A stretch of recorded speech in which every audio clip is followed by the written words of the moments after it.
Em nome do Pai, do Filho e do Espírito Santo. Amém.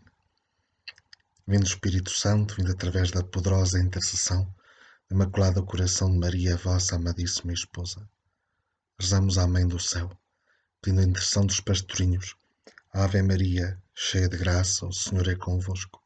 Bendita sois vós entre as mulheres, e bendito é o fruto do vosso ventre, Jesus. Santa Maria, Mãe de Deus, rogai por nós, pecadores, agora e na hora da nossa morte. Amém. Espírito Santo. Amém. Queridos filhos de Deus, pelas mãos de Maria, estamos no mês de maio, e senti que seria muito bom conhecermos este mês um pouco mais acerca das vidas dos nossos queridos pastorinhos, São Francisco e Santa Jacinta Marto. Então vamos começar pelo Francisco, que nasceu no dia 11 de junho de 1908 e faleceu a 4 de abril de 1919, com 10 anos. As palavras do anjo na terceira aparição, consolai o vosso Deus, impressionaram de uma maneira muito grande a alma deste pequenino pastor. Dizia ele, escrevia a irmã Lúcia, melhor, enquanto a Jacinta parecia preocupada com o único pensamento de converter pecadores e livrar as almas do inferno, ele parecia só pensar em consolar Nosso Senhor e Nossa Senhora, que lhe tinha aparecido estarem tão tristes. Algumas das vezes, Nossa Senhora, quando aparecia, ao abrir as suas mãos, dela saía uma luz vivíssima que o submergia, e diziam eles que essa luz era Deus, não é? Diz assim o Francisco, nós estávamos a arder naquela luz que é Deus e não nos queimávamos. Como é Deus? Isto sim que nós não podemos nunca dizer. Mas que pena que ele esteja tão triste. Se eu pudesse consolá-lo. Outras vezes exclamava, gosto tanto de Deus, mas ele está tão triste por causa de tantos pecados. Nós nunca havemos de fazer nenhum. Depois de ter passado longo tempo em oração, a Lúcia encontrou uma vez e perguntou-lhe o que estava a fazer, e o pequeno responde, estou a pensar em Nosso Senhor, que está tão triste por causa de tantos pecados. Oh, se eu fosse capaz de o pôr contente. Na doença segreda à Lúcia. Nosso Senhor ainda está triste? Tenho tanta pena que ele esteja assim. Eu ofereço-lhe quantos sacrifícios posso. Se lhe perguntavam se sofria muito, confessava, estou muito mal, mas sofro para consolar Nosso Senhor. Muitas vezes o Francisco desaparecia, ia horas para junto do sacrário a rezar ou escondia-se no meio das moitas sem que ninguém o visse. E quando a Lúcia gritava por ele, respondia, estou aqui com Jesus escondido. Estava escondido com Jesus, só para estar com ele. O Francisco mandou perguntar à Jacinta e à Lúcia quais é que eram os seus pecados antes de morrer. Eram 3. Tinha roubado um tostão ao pai para comprar um realejo, desobedeceu algumas vezes à mãe e uma vez, com os rapazes de Aljustrel, atirou umas pedras aos rapazes de Boleiros. Sobre o Francisco, Nossa Senhora diz que iria para o céu, mas tinha que rezar muitos terços. E o Francisco diz à Lúcia, esses pecados já os confessei, mas não importa, volto a confessá-los de novo. É muito interessante que também os pastorinhos tiveram um aviso, a chamada iluminação das consciências, por exemplo, que teve São Paulo, ao cair do cavalo, a ir para Damasco, quando Jesus lhe diz, eu sou Jesus, aquele que tu persegues, olha o que estás a fazer, não é? E ele muda radicalmente. Então reparai, por exemplo, no dia 26 de maio de 1996, Nossa Senhora disse ao Padre Gobi. As revelações começaram na Capinha das Aparições a 8 de maio de 1972.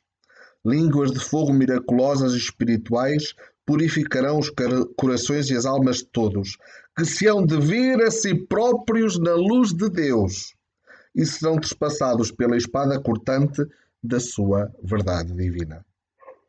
O Francisco relata que quando Nossa Senhora abriu as mãos, dela saiu uma luz vivíssima e nela eram submergidos em Deus.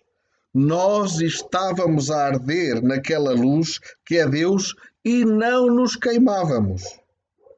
Nela, o que é que aconteceu? Elas viram os Sagrados Corações de Jesus e Maria, e após isto, Francisco concluiu: nós nunca vamos voltar a pecar. Então, esta experiência do aviso que vamos ter, como se fosse um juízo particular, todas as pessoas do mundo vão ter, não é? E a Conchita diz que nesse aviso veremos Jesus crucificado, que os nossos pecados o ofenderam e o magoaram, não é? É a verdade. Então, na véspera de morrer, o Francisco comungou com os mais santos sentimentos.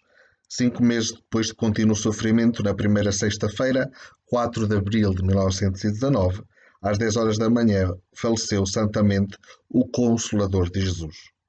O pai, no depoimento, testemunhou que morreu a sorrir-se. Vamos agora ver um pouco da vida da Jacinta Marto. Ela nasceu a 11 de março de 1910 e faleceu a 20 de fevereiro de 1920, apenas com 9 anos. A paixão da Jacinta era a conversão dos pecadores, a fim de os arrebatar do inferno, cuja a visão a impressionou tantíssimo. Com frequência ela sentava-se no chão, descreve a irmã Lúcia, ou numa pedra e pensativa começava a dizer: o inferno, o inferno, que pena que eu tenho das almas que vão para o inferno, e as pessoas lá, vivas a arder como lenha no fogo. Quantas vezes a pequenina repetia a súplica humilde ensinada por Nossa Senhora. A Jacinta, meia trêmula, ajoelhava de mãos postas a rezar a oração que Nossa Senhora tinha ensinado.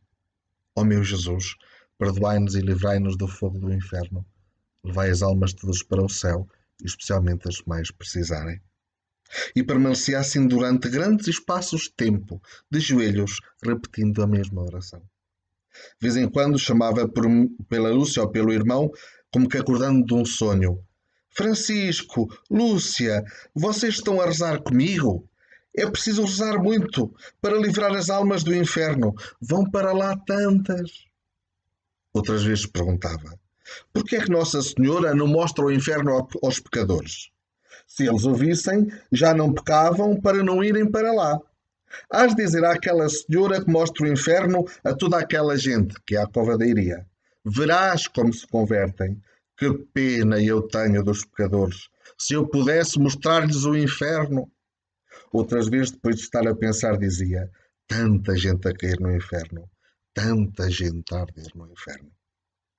Tendo Nossa Senhora mostrado o seu coração como um meio especial para oferecer a bondade de Deus para a conversão dos pecadores e afastar o mundo de grandes perigos, a pequenina entregou-se toda ao coração imaculado de Maria.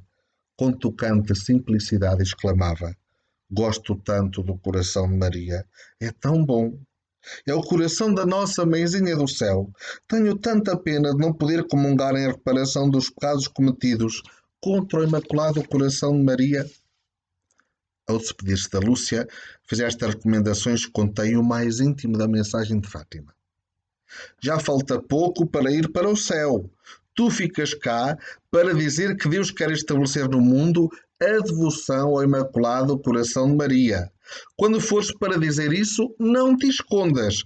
Diz a toda a gente que Deus concede as graças por meio do Coração Imaculado de Maria.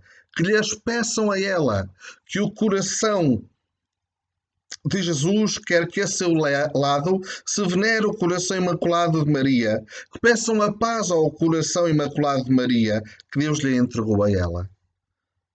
Se eu pudesse meter no coração de toda a gente o lume que tenho cá dentro no peito a queimar-me, a fazer-me gostar tanto do coração de Jesus e de Maria. A Jacinta gostava muito de pegar também nos cordeirinhos mais novos e pegava-os ao colo. E Lúcia perguntava-lhe: então, porquê é que estás a fazer isso? E Jacinta respondia: é para fazer como naquele santinho em que Jesus pega no colo o cordeirinho. Ela queria ser parecida com Jesus. É interessante que em Aljustrel, no seu quarto, apareceu Nossa Senhora, dizendo: venho buscar-te, minha filha. Ou ainda queres ficar mais tempo para salvar mais pecadores? Perguntou a branca senhora. E respondeu a pastorinha: sim, fico cá mais tempo. Então terás muito que sofrer e morrerás só, concluiu a mãe do céu. A Jacinta dizia que ser santo no corpo é guardar a castidade, e ser santo na alma é cumprir os mandamentos e dizer sempre a verdade, custe o que custar. Relembro também que a Jacinta, como Nossa Senhora tinha profetizado e anunciado, vai para o orfanato junto à Basílica da Estrela, onde ficou algum tempo com a sua mãe e depois ficou sozinha. Vede como Nossa Senhora de Fátima não aparece só na covadaria. Aparece na covadaria 5 vezes, melhor, 6, pois há a sétima aparição a 15 de junho de 1921. Aparece nos Valinhos, aparece em Aljustrel no quarto das crianças, aparece no orfanato, junto à Basílica da Estrela, aparece à Jacinta no Hospital Dona Estefânia, em Tui, em Pontevedra. Portanto, há 7 locais de aparições de Nossa Senhora de Fátima. Muitas vezes isto é desconhecido, não é? Então, 3 dias antes de morrer, porque foi assim a Jacinta, por causa da pneumonia, as costelas ficaram infectadas e tiveram-lhe retirar uma costela. A ferida nunca sarou, ficou sempre um buraco aberto e cada dia retiravam-lhe uma caneca de infecção, não é? Então, ela 3 dias antes de morrer ficou com as faces muito rosadinhas. E o capelão passou, visitou-a e ela pediu a Sagrada Comunhão. E o capelão respondeu: tens as faces tão rosadinhas, passo cá no outro dia. Então, vede que, como Jesus, não é? A Jacinta morre sozinha em Lisboa, pois os pais tinham ficado em Aljustrel com os seus irmãos. Segundo lugar, morre com um lado aberto que nunca fechou. E em terceiro lugar, sem a consolação da Sagrada Eucaristia. E termino dizendo um dos ensinamentos que Nossa Senhora lhe deu foi que o pecado que leva mais almas ao inferno é o pecado da carne. Bendito, louvado e adorado seja o Santíssimo Sacramento da Eucaristia, fruto do ventre sagrado da Virgem Puríssima Santa Maria. Por intercessão de Nossa Senhora do Rosário de Fátima, abençoe-vos o Deus Todo-Poderoso, Pai, Filho e Espírito Santo. Amém. Agarrai-vos ao terço, à confissão e à Eucaristia. São os únicos meios para a salvação.